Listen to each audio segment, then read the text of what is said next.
Ladies and gentlemen, boys and girls, get ready. Hang on. The superstars of Supercross are coming at you.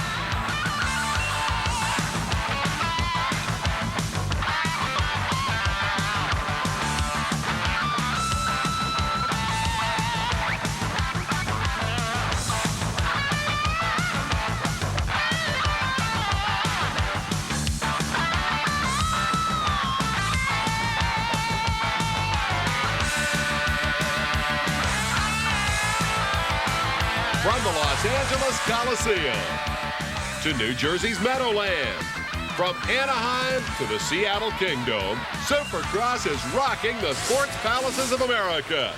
I'm Dave Despain, and we're paying a visit to that American sports institution, the ballpark.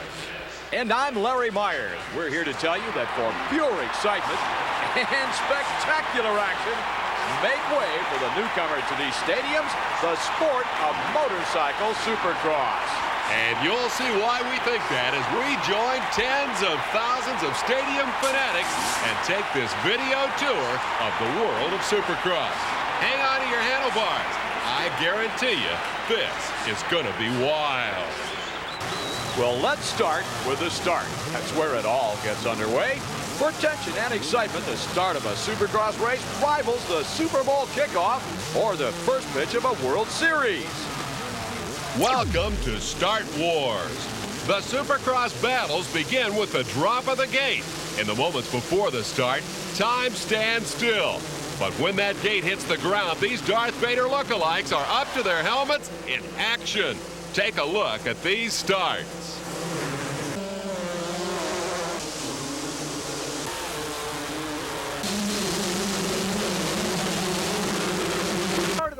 Now, when all goes well, that line of bikes coming out of the starting blocks look like the Rockettes at Radio City Music Hall. But as Gary Bailey found out, things don't always go as well as they should. Look at that. Over the blocks, onto his head, and now a broken foot in the process. Larry, when things go wrong, the race to turn one can be chaos, a crash fest, or a comedy. Or a trauma, as the name implied. If you think there's a traffic jam in the parking lot getting into one of these places, take a look at this. Well, Dave, they're not going all that fast, and after all, they're just piling into hay bales. Of course, they pile in one on top of another. You know, Larry, sometimes they refer to the start as a drag race. Here's why. You sometimes end up dragging the other guy's motorcycle. I thought that was a spare he brought just in case he fouled a plug or had a flat tire. You know, Larry, if you blow the start, you run the risk of getting left in the dust, literally. Now, once the start is underway, you just never know when the problems will occur. Could happen at the back of the pack, the middle of the pack, or the front of the pack. The worst, of course, is when it happens way up above the pack. Now, that ground has to get hard when you hit it from 20 foot in the air. Now, watch this next bunch of guys. They look more like bucking broncos at a rodeo. You know, Larry, I noticed that crashing is colorblind. About the time you think that it's only the green motorcycles that tip over, some guy comes along on a white bike and runs his face right into the dirt. And he was in contention. Look at that. Smacks the ground, hurts his hand in the process. I like this when the green bike ends up being a yellow bike sandwich. Now, the very design of the Supercross track is what leads to all of this mayhem in turn number one. They start out with 20 bikes wide at the start, funnel it down to where there's only room for 5 or 6, but Supercross riders are good sports. They're willing to give up their position on the track for their buddy. Nice guys. Sometimes it looks like everybody's made it through the first turn just fine, but looks can be deceiving. You know, sometimes crashing in the first turn leaves you in a wrestling match with your own motorcycle. That's a lot better than tag team, you against 3 other motorcycles and their riders. Well, you know, the first rule of Supercross reads, if you absolutely must do something dumb, don't do it right in front of a camera. All right, I've seen chaos, I've seen crashes. Where's that comedy we talked about? Well, it's right here, Dave. The Keystone Cops go Supercrossing.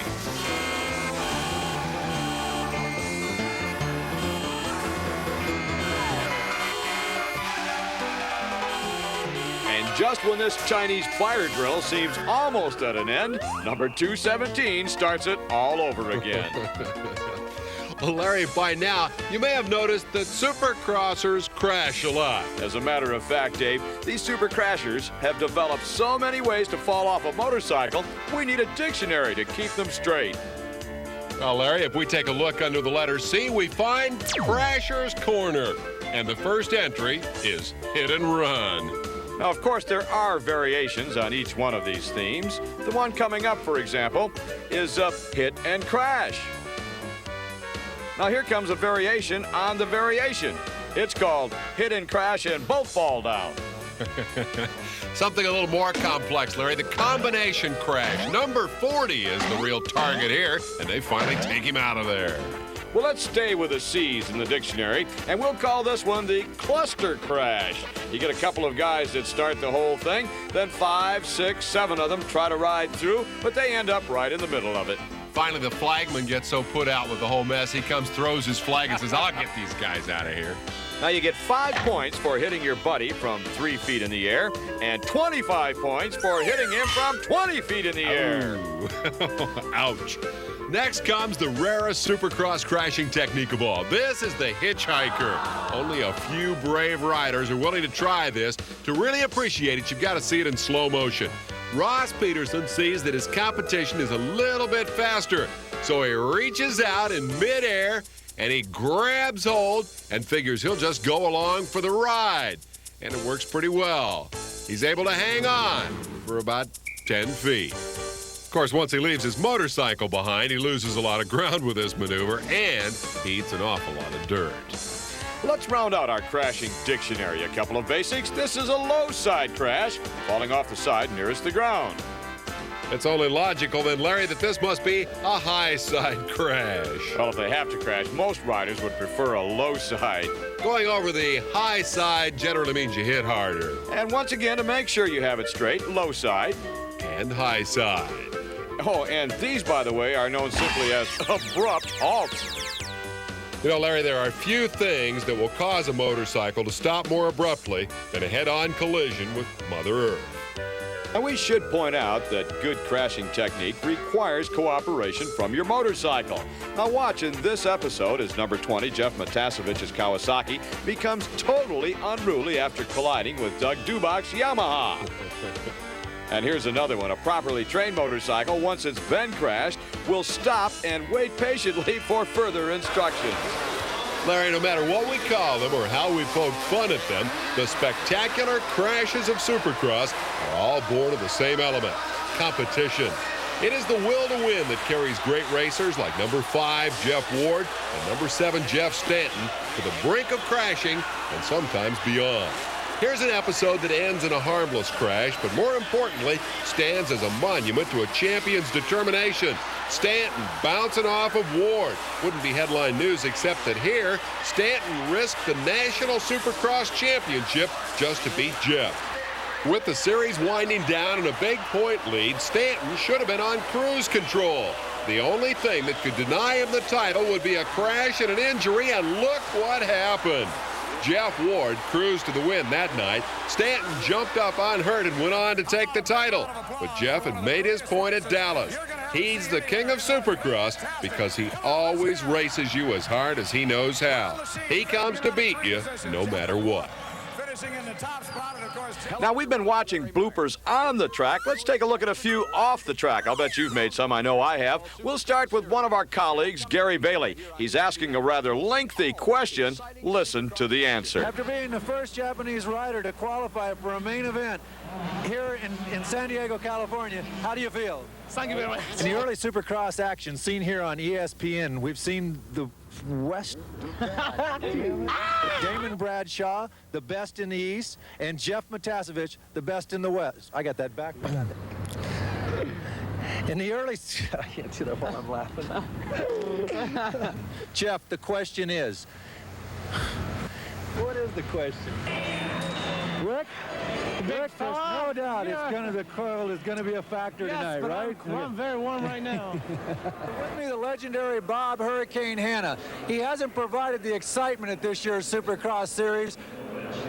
Only because I'm not riding, though. Otherwise, I would have. Mr. Supercross. Thank you. Looks like you finally got the start you were looking for. Yeah, I got that start. You know, I knew I could do it. I just had to time the gate right. You know, after we got caught in the one the first time, I go, well, so maybe that screwed up my time, but I think it bettered it. Thanks a lot, Larry. Gary.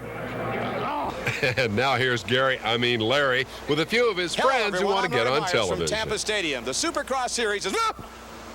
Hello, I'm Larry Myers. The 1989 Supercross season has... This is Larry Huffman. He announces all the Supercross. Okay.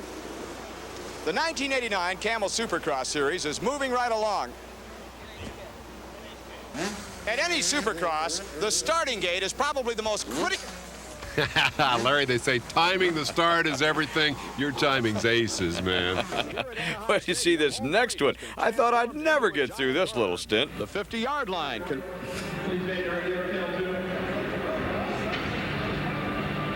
Take 12. Now here's ace factory mechanic Brian Lunas. He tunes a motorcycle to perfection. Words? Well, that's another story. To compensate for not being... Oh, why did I blow this? Oh, don't go to compensate for it. I know. We just changed the jets. We just changed the jets. Because we're stupid. Got to make sure they're not. And we're just truck drivers and roadies. And we're not great announcers like Larry Myers. Fine ride. Yoo! It's it. Okay, this man has been with the two most winning riders in Supercross, and it's a lot of it is because of him, because he's a great motivator and he keeps the bike running all the time, you know. What do you think about that, Brian? Wow, he said it all. What else can I say? Let me take you to one of the parties held earlier this week.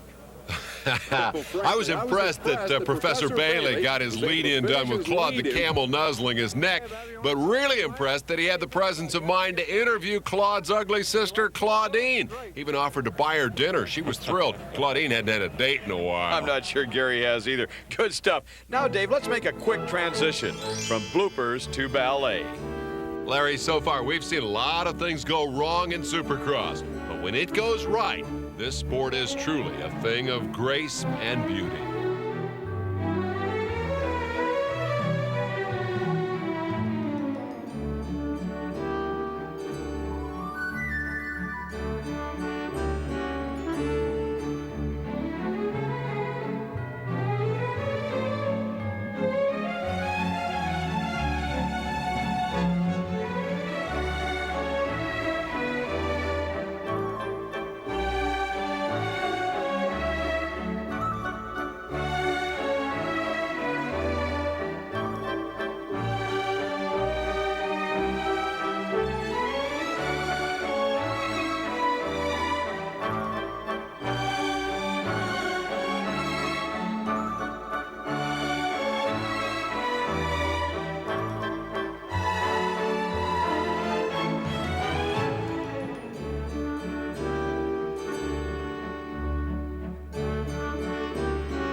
Supercross fills the stadiums with flying motorcycles. Sometimes the skies become so crowded, this series needs an air traffic controller. Well, near misses are a common occurrence in this high-speed traffic pattern. Mid-air collisions are not unheard of. Unorthodox landing patterns give the safety people fits. And overcrowded approaches sometimes present problems of their own. And the ground-level traffic problem is even worse. Supercrossers are constantly trying to occupy the same space at the same time. Soaring high above the stadium floor or banging handlebars down here in the trenches, the stars of Supercross battle each other and the racetrack. Well, you know, converting a football field to a Supercross track is quite an engineering feat, and it's performed under difficult circumstances. It takes 2 24-hour days to haul in 12 million pounds, that's 6,000 tons of dirt that it takes to build a racetrack. The Pontiac Silverdome recorded that 2-day process with its Diamond Vision camera and stored the images on video disc. That gives us this opportunity to show you the entire process in about 30 seconds.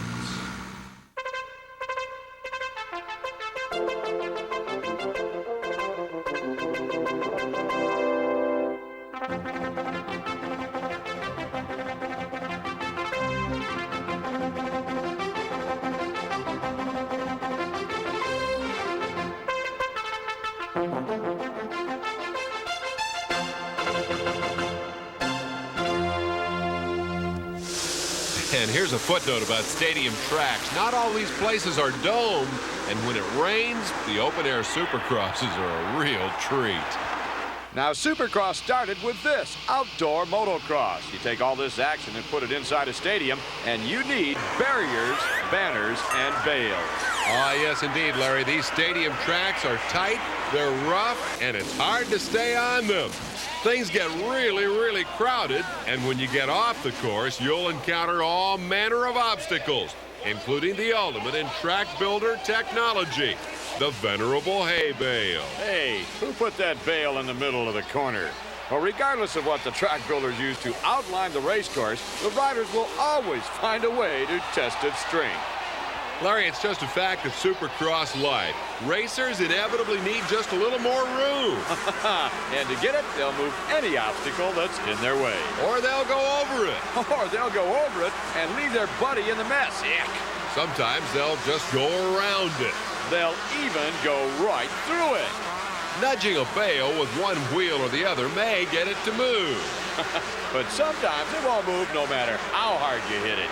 Or how many times you hit it. You know, there are vindictive bales, and they've been known to chase riders and hit them back. A determined crasher takes out bales and banners. Yeah, but a real ace can hit all three, bales, banners, and barriers, all in one shot. Or miss all three and take out a trackside mini bike. That's precision. Now, some send their motorcycles on ahead to do the dirty work. Others leave the bike behind, do it all themselves. Well, regardless, they always seem to get the job done. When it comes to busting up hay bales, Supercrossers are on top of things. Well, as traditional as the 7th inning stretch or halftime at the ball game, intermission at the Supercross races gives the fans a chance to play. Also to replenish the beer and hot dog supply and to enjoy a variety of unusual entertainment. For example, mini motocrossers. They copy their grown-up counterparts in every way possible, even to the point of crowding and pushing on the track and sometimes crashing. And just like the big guys, Larry, they climb right back on the horse that threw them. These little guys may be small in stature, but they've got big hearts, and I think the mini Supercrossers deserve their own moment in the musical spotlight.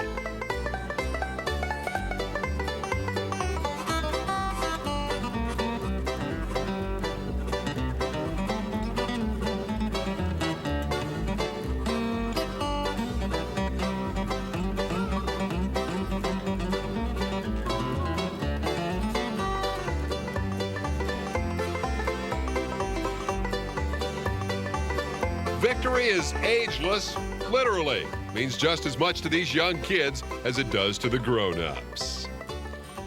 Well, you know, when one of these little chargers gets in over his head, there's always a helpful grown-up standing by to lend a hand. But these guys need eyes in the back of their head. Poor Herb, he's so intent on helping little Billy, he never sees the laugh-in tip over right behind him. Look out there, Herb. That little kid's disappeared underneath his motorcycle.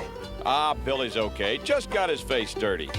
Intermission at the Supercross races offers everything from monster trucks to jet-powered mud boggers to entertain the paying customers during the breaks between the races. Well, it's always been my theory that monster truck drivers are all frustrated Supercross racers. At least they crash like them. Look at this. You're exactly right, Larry. Now check out the variety in this motorized parade of power.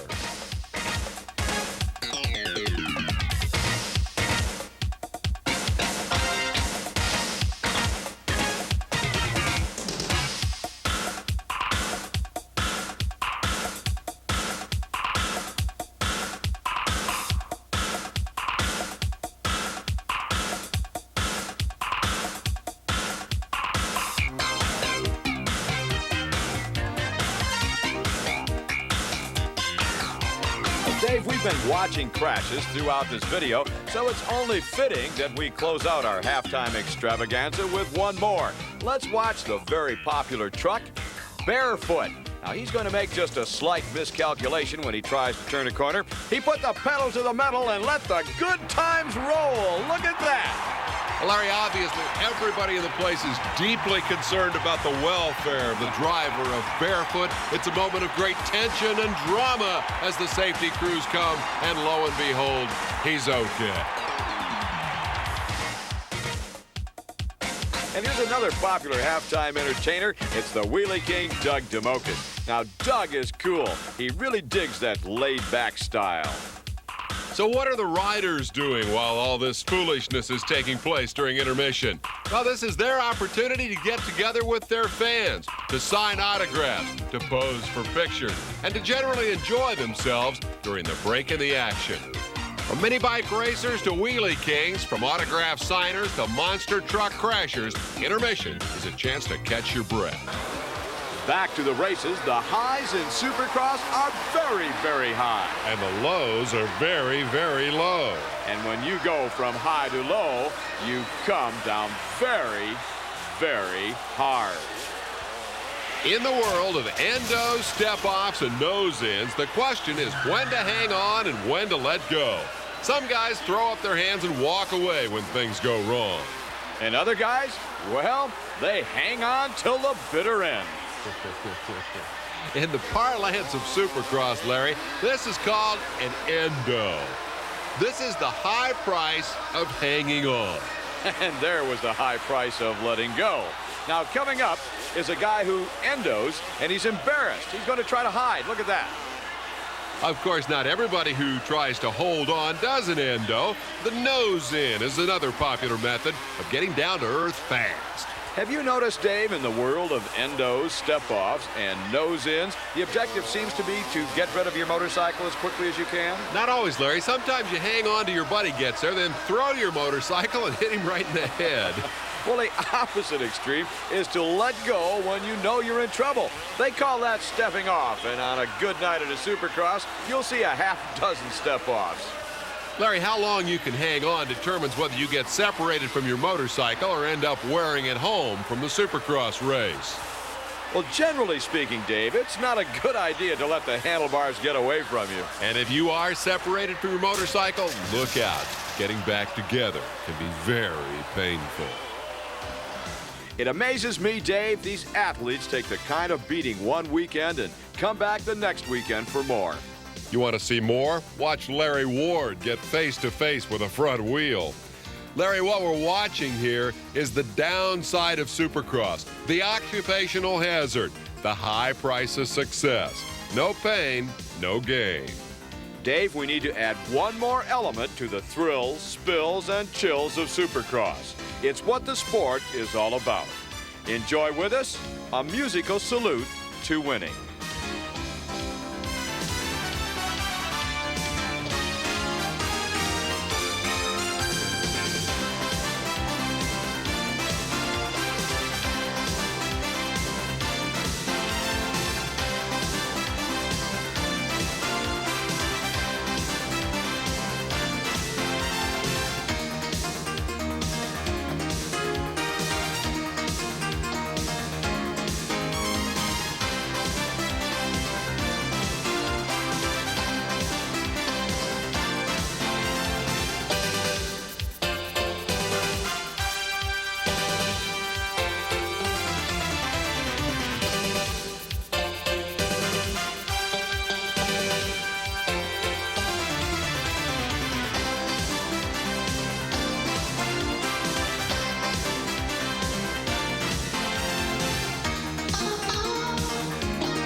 On that winning note, we'll wrap up our trip to the stadiums where Supercross has found a home. But we won't forget the important lesson we've learned here today. For non-stop excitement and hard-hitting action, it's tough to beat a visit to the Supercross races.